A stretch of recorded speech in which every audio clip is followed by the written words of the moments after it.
트럼프 행정부가 주한미군 4,500명을 다른 지역으로 옮기는 방안을 검토하고 있다는 미국 언론 보도가 나왔습니다. 국방부는 곧바로 주한미군 철수 관련 한미 간 논의된 사항이 전혀 없다고 밝혔는데요. 이 관련 내용과 한반도 안보에 영향을 미칠 사안들에 대해서 김열수 한국군사문제연구원 안보전략실장과 함께 이야기 나눠보겠습니다. 어서 오세요. 네, 안녕하세요. 네, 월스트리트 저널이 내놓은 보도입니다. 이 트럼프 행정부가 주한미군 약 4,500명을 괌과 같은 인도태평양 내 다른 기지로 이동시키는 방안을 지금 유력하게 검토 중이다라고 보도를 했는데 이 4,500명 정도 되면 우리나라에 이제 한 3만 명 가까이 있기 때문에 전체의 한 16% 정도 되는 규모라고요? 그렇죠. 28,500명이 있는데 그 핵심은 미 2사단, 그러니까 육군이죠. 그리고 이제 미 제7공군, 공군이고요. 그리고 이제 해군하고 해병대는 아주 상징적인 숫자만 남아있고 네. 그래서 전체적으로 하면 28,500명인데 그중에 4,500명이면은 뭐 한 16% 정도가 되죠. 규모가 이 정도면은 어떻게 봐야 됩니까? 좀 많다고 저희가 볼 수 있는 수준입니까? 네, 굉장히 많다라고 보고요. 그리고 이제 이 4,500명이라는 숫자가 왜 나왔느냐를 좀 생각해 볼 필요가 있는데요. 네. 우리가 이제 미 2사단 예하에는 지금 1개 여단이 있거든요. 네. 그 1개 여단이 고정적으로 한국에 배치돼 있는 게 아니고요. 9개월 만에 한 번씩 순환 배치합니다. 한 번은 다른 1개 여단이 오고 그 9개월 근무 끝나고 가면 또 다른 여단이 오고 그렇게 해서 순환 배치하는데 그 스트라이크 여단이라고 우리가 얘기를 하고 있는데요. 네. 그 스트라이크 여단 규모가 정확하게 4,500명입니다. 그러면은 이 말의 의미는 미 육군을 감축하는 과정 속에서 스트라이크 여단이 순환 배치되는 것을 한국에 순환 배치 안 하는 것을 검토하고 있다. 이런 의미로 우리는 읽을 수가 있죠. 네.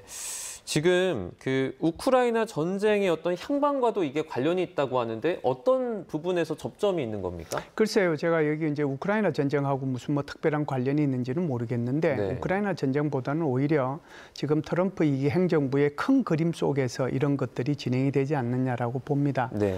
헤그세스 국방부 장관이 이제 내놓은 계획에 의하면 한 달 전이죠. 그 계획에 하면 크게 두 가지가 있는데요.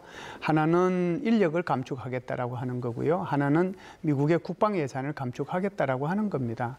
그래서 인력 같은 경우에는 지금 미 육군 같은 경우는 45만 명 정도 되거든요. 네. 그것을 36만 명에서 42만 명으로 감축을 하겠다. 그러면은 그 대충 인원들이 3만 명에서 67 몇 명 정도 되잖아요. 네. 그렇다 보면은 그것이 주한미군뿐만이 아니고 유럽에 있는 미군, 주일미군 전체가 이제 다 해당이 된다는 게 첫 번째고요.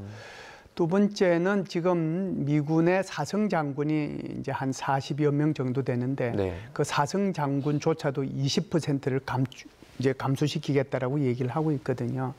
그다음에 이제 예산 문제인데 예산 문제는 앞으로 5년 동안 매년 8%씩 예산을 감축하겠다라고 얘기를 했습니다. 네. 그래서 미국이 가지고 있는 이런 큰 그림은 결국은 세계의 안보 정세와 미국이 지금 처하고 있는 여러 가지 그런 재정 적자와 관련해서 미군의 감축이 있게 될 것이고 그 일환으로 주한미군 감축도 이번에 좀 논의가 되지 않았는가. 아직 트럼프 대통령의 결정은 나지 않았고 한국과의 협상도 진행되지 않았습니다. 네. 트럼프 일기 시절에도 이제 주한미군 감축 또는 철수 방안 관련된 얘기가 나왔었거든요. 네네. 그런데 당시에는 참모들이 반대해서 이게 실현되지 못했죠. 네, 뭐 그때도 그렇지만 지금도 여전히 이제 그럴 가능성은 있다라고 봅니다. 네. 이것은 이제 국방부에서 얘기한 것이 언론을 통해서 나오긴 했지만 지금 현재 인도태평양 사령관이나 그렇지 않으면 주한미군 사령관이 얘기하는 것은 전혀 이제 동떨어진 얘기거든요. 인도태평양 사령관이나 주한미군 사령관이 얘기하는 것은 주한미군은 굉장히 중요하다라고 하는 거고요. 그 주한미군이 중요한 것은 상대적으로 가지고 있는 위치 때문에 그렇다라고 하는 거예요. 네. 그러니까 주한미군이라고 하는 것이 사실상 평택에서 베이징까지 거리가 한 1,000km 정도 됩니다. 직선 거리로. 그러면은 전 세계에서 베이징과 가장 가까운 기지가 바로 햄프리스라고 하는 그 평택이 있는 그 기지거든요. 네. 그래서 이 기지가 가지고 있는 것이 굉장히 큰 의미가 있다. 그래서 주한미군 감축하면 안 된다라고 주장하고 있는 거고. 그래서 최근에 이제 버런스 주한미군 사령관 같은 경우에는 사실상 한국 같은 경우에는 이것이 불침 항모다. 고정된 항공모함과 다름없다 이렇게 얘기를 하고 있거든요. 그만큼 이제 러시아나 또는 중국의 이런 위협으로부터 이 동북아 지역 또는 동아시아 지역 전체의 평화와 안정을 위해서는 주한미군이 필요하다는 것을 강조한 거란 말이죠. 네. 그런 차원에서 보면 지금 국방부에서 이렇게 흘러나온 얘기하고 전선에 실제로 역할을 담당하고 있는 사람들 간의 인식의 격차는 있는 거거든요. 일기 때도 그런 게 있었습니다. 그래서 지금 이제 흘러나온 것이 얼마나 구체적으로 그리고 실제적으로 이루어질지는 조금 더 갑론을박이 미국 국방부 내에서 또 미 의회 내에서 미 행정부 내에서도 있게 될 거라고 생각은 합니다.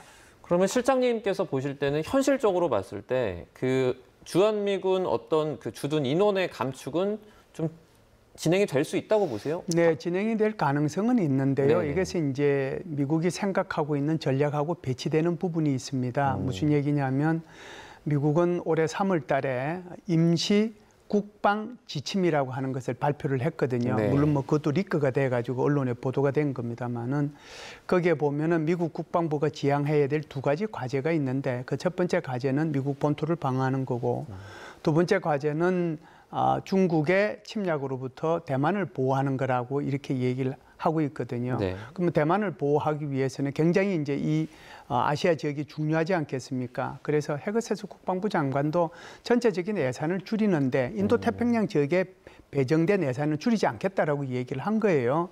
그러면은 기본적으로 미국 입장에서 보면은 중국의 대만 침공을 억제하기 위해서 이 지역이 굉장히 중요한데 네. 여기서 주한미군을 감축해버리는 것은 사실상 모순이잖아요. 네. 그래서 계속해서 이제 나왔던 얘기가 주한미군의 역할 변화는 있을 수 있다. 그래서 주한미군이 북한의 위협을 억제하는 역할과 함께 사실상 이 중국의 뭐 대만 침공할 때 전략적 유연성을 발휘해서 이동을 할 수는 있다. 이 정도는 가능하지만 주한미군 감축까지 가는 것은 결국은 이 전략이 서로 두 개가 지금 충돌하고 있는 거거든요.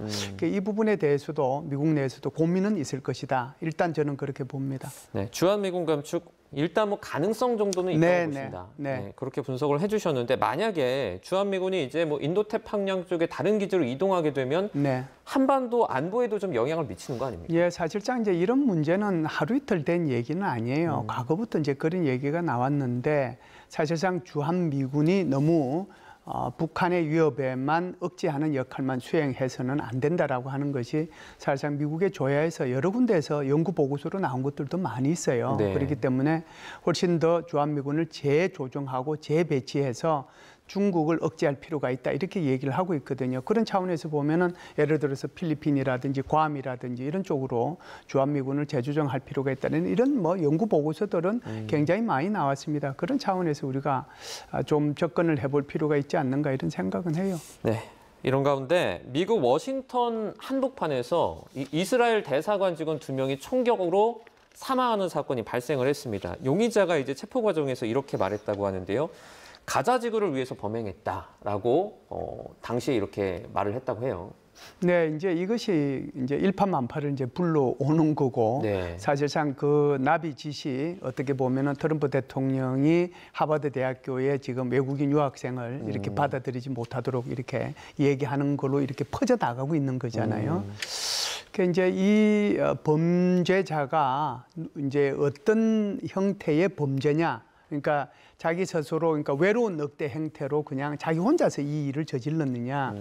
그렇지 않으면은 어떤 테러 지원 국가나 테러 단체로부터 지원을 받아서 이 일을 했느냐에 따라서 굉장한 영향을 미칠 거라고 생각을 합니다. 그래서 외로운 늑대 행태로 자기 혼자만의 단독 범행이라고 하면 이것이 이제 태풍 속에 그러니까 찻잔 속에 태풍 속에 그냥 조용히 끝나갈 수가 있어요. 네. 그런데 이것이 그렇지 않고 하마스라든지 헤즈볼라라든지 또는 이란이라든지 이런 데 배후에 지원을 받아가지고 이런 테러를 일으켰다라고 하면 아마 이것은 이제 평지 풍파를 일으킬 가능성도 있거든요. 네. 그래서 이것은 절대로 이스라엘이 가만히 있지 않을 거예요. 그러면은 이제 중동 지역 내에 굉장히 전운이 고조가 될 수 있는데 지금 현재까지 나온 걸 제가 이제 찾아보고 들어왔는데 네네. 아직까지는 이제 배후가 있다기보다는 혼자서 범행을 저지른 그런 가능성이 있다.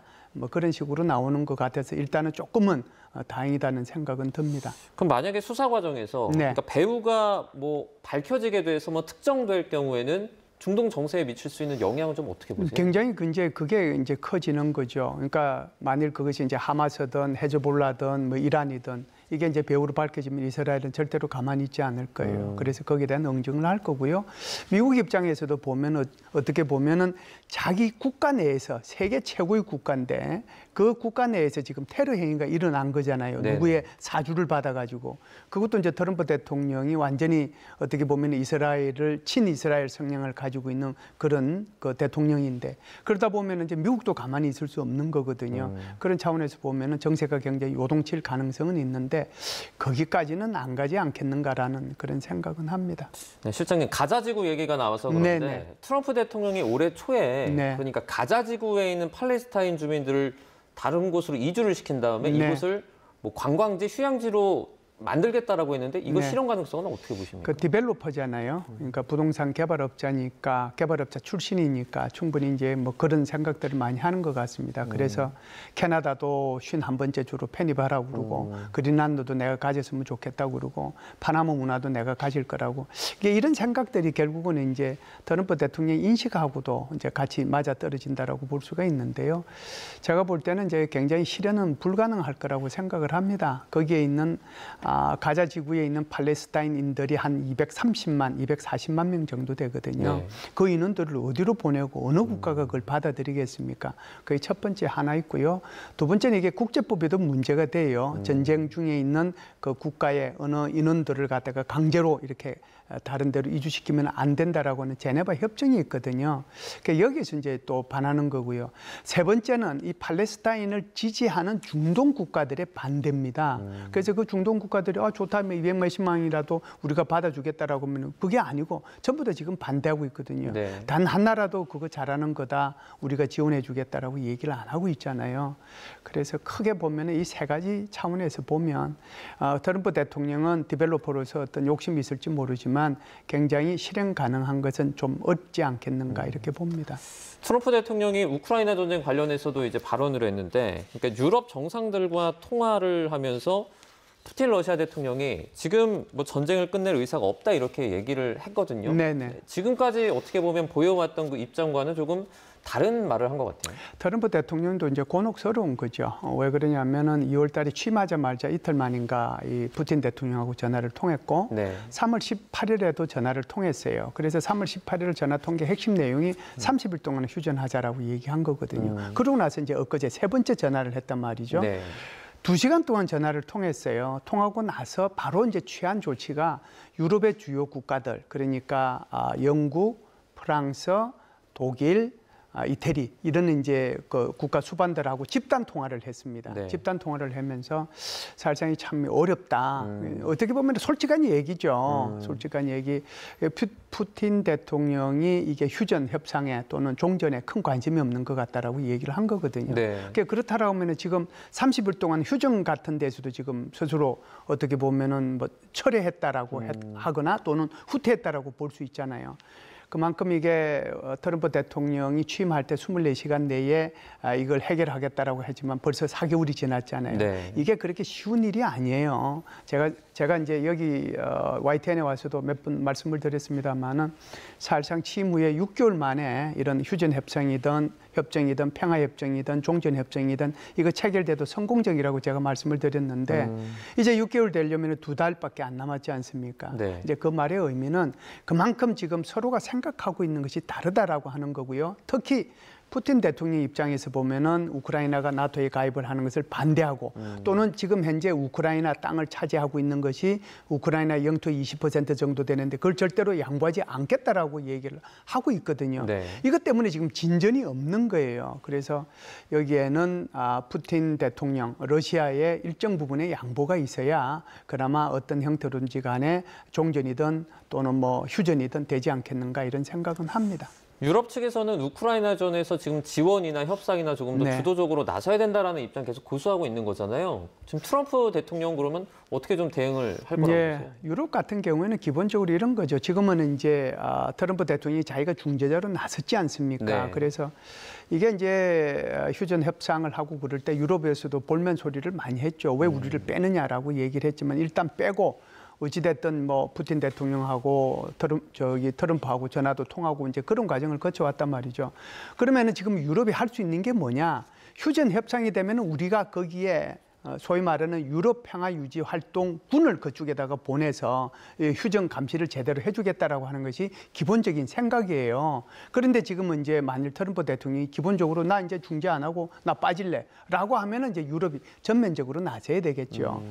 이제 그런 상황을 가정해 보면은 정말 트럼프 대통령이 자기가 얘기하고 그렇게 자신 있게 24시간 얘기했는데 완전히 발을 빼겠는가 그런 생각은 저는 안 해요. 유럽이 어느 정도 나선다고 하더라도 트럼프 대통령은 앞으로도 지속적으로 여기에 관여할 그런 생각이 있지 않겠는가라고 생각을 하고요. 네. 최종적으로는 이렇습니다. 지금 이제 러시아가 생각하고 있는 소위 말하는 휴전 협상안이 뭐냐? 그거 한번 내놔봐라. 그러면은 그걸 보면 이 러시아가 휴전에 대해서 정말 진심인가 아닌가를 내가 판단할 수 있을 것이다 라고 한 것이 루비오 국무부 장관이 한 얘기예요. 네. 그래서 그런 것들을 보면 최종적으로는 아마 미국의 국무부든 또는 트럼프 대통령이 최종 결심을 하지 않겠는가. 그래서 그때 보면 이제는 러시아하고 제재를 해야 되겠다라고 하든지 그렇지 않으면은 휴전에 대해서 얘들이 좀 진심이 있다라고 생각하면 협상을 더 끌어나가든지 그렇게 결정할 것으로 보입니다. 네, 끝으로 저희가 북한 이야기도 좀 살펴보도록 네네. 하겠습니다. 북한이 최근에 신형 구축함을 공개했는데 진수식을 하다가 배가 부서졌습니다. 네네. 이제 김정은 위원장이 크게 뭐 격노했다라는 소식이 계속해서 나오고 있는데 네. 먼저 그 배가 망가지게 된 그 원인은 무엇으로 분석하세요? 우선 이제 기술적인 문제가 있고요. 하나는 이제 김정은의 조급함이 여기에 이제 포함이 됐다 이렇게 생각을 할 수 있는데 네. 기술적인 문제는 이렇습니다. 우리가 배를 진수하는 방법이 4가지가 있어요. 네. 드라이독이라고 해서 육지에서 이제 이걸 건조하고 나면은 수문을 열어가지고 바닷물이 들어오면 빼 나가는 것이 있고요. 네. 그다음에 플로팅 독이라고 하는 게 있습니다. U자 형태를 해가지고 그게 이제 떠다니는 배죠. 그걸 이제 넣어가지고 배가 들어오면은 바다로 끌고 와가지고 플로팅 독을 가라앉히면은 배는 뜨잖아요. 그 방법이 있고 이제 세 번째는 이제 크레인으로 이렇게 집어가지고 옮기는 방법이 있는데 이건 아주 소형 선박이나 특수 선박은 그렇게 해요. 네. 근데 사실상 우리가 지금 선대 방식이라고 하는 거 굉장히 잘 들어보지 못한 방식이잖아요. 네네. 물론 조선업 하시는 분들은 이게 잘 알지만 저도 도대체 이게 선대라는 뜻이 뭔지를 잘 몰랐어요. 네. 그래가지고 이걸 이제 일일이 다 찾아보고 했는데 선자는 배선자고 대라고 하는 것은 밑받침이에요. 네. 배에다가 밑받침을 통해 가지고 조금 경사지게 해가지고 이것을 배로 들어가게 하는데 그 들어가는 방법도 2가지가 있어요. 하나는 섬유부터 들어가게 하는 방법이 있고 하나는 채로 전체가 이렇게 평행해서 들어가게 하는 방법이 있는데 이게 지금 섬유 부분에 들어갈 수 있는 그 궤도 부분이 이탈을 해버렸어요.